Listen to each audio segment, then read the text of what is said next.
Ovaj projekt Pravda je nastao kao kazališna platforma regionalne mreže akademija koja je na neki način oformljena prije 3-4 godine kada smo mi, jedna nova prodekanska ekipa na Akademiji dramske umjetnosti stupila na dužnost i kada smo shvatili da zapravo naši studenti se ne poznaju sa studentima iz ove najbližeg susjedstva regije, odnosno zemalja sa prostora bivše Jugoslavije,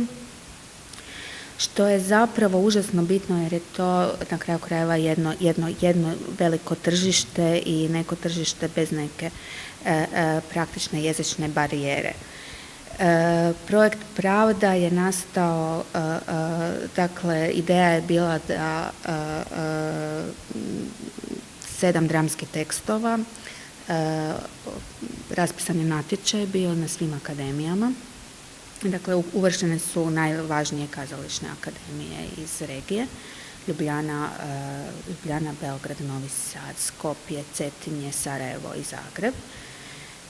Dakle, na svim tim akademijama je raspisan natječaj za kratki dramski tekst na temu pravde i nakon toga je međunarodni žiri sastavljen od profesora do tih akademija izabrao 7 najboljih. Nakon toga smo oformili međunarodne ekipe na jednom susretu u Grožnjanu gdje je Akademija dramske umjetnosti, to je jedno malo mjesto u Istri, gdje Akademija dramske umjetnosti ima svoju neki dislocirani prostor koji je fantastičan za ljetne radionice i ljetne škole i tamo su se našli timovi redatelja, dramaturga, odnosno pisaca tekstova, nešto producenata s nekih akademija. I napravili taj neki prvi početni sastanak i potom smo priključili glumce. Ideja je bila da što je više moguće izmiksamo ekipe, da zaista napravimo neki miks ekipa, pa je tako, na primjer, tekst iz Zagreba radi redatelj, student režije iz Beograda sa studentima glume iz Sarajeva i tako dalje. Tako da je u ove 3 godine zaista došlo do nekakvog umrežavanja, što i je neki glavna potreba i glavna ideja te regionalne mreže, umrežavanja studenata, kako bi to bio neki njihov prvi kontakt za neke buduće profesionalne suradnje. Do tih nekih tema, jer paralelno sada, da sad ne dužim puno, ali paralelno ide i filmska platforma i filmski projekt. Do tih tema smo došli na nekom prvom sastanku tih dekanskih i prodekanskih ekipa. Naime, htjeli smo jednu temu koja bi bila dovoljno univerzalna i dovoljno zanimljiva i poticajna za ove prostore,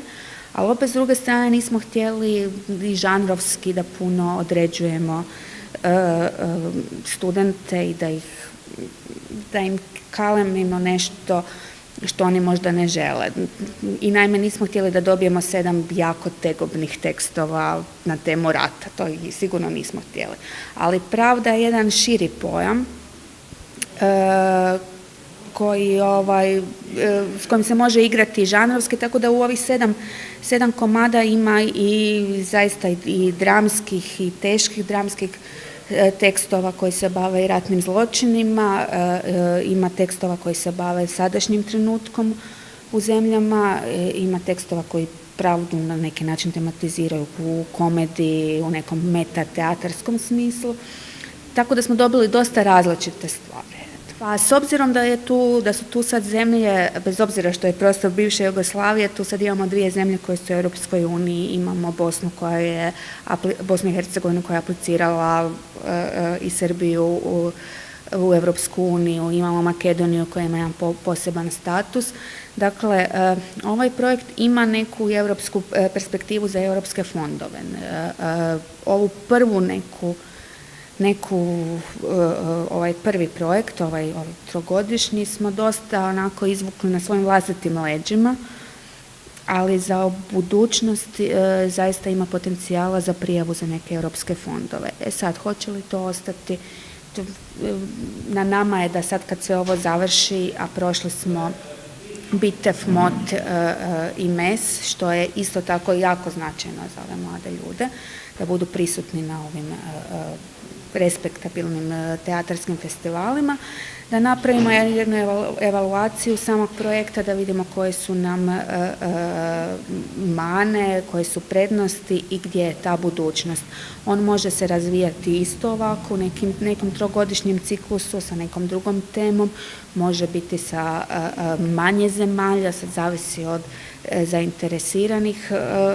koji će ostati, koji neće ostati, ali ja se nadam da će svi ostati, ali u svakom slučaju jedna dobra kazališna platforma za budućnost.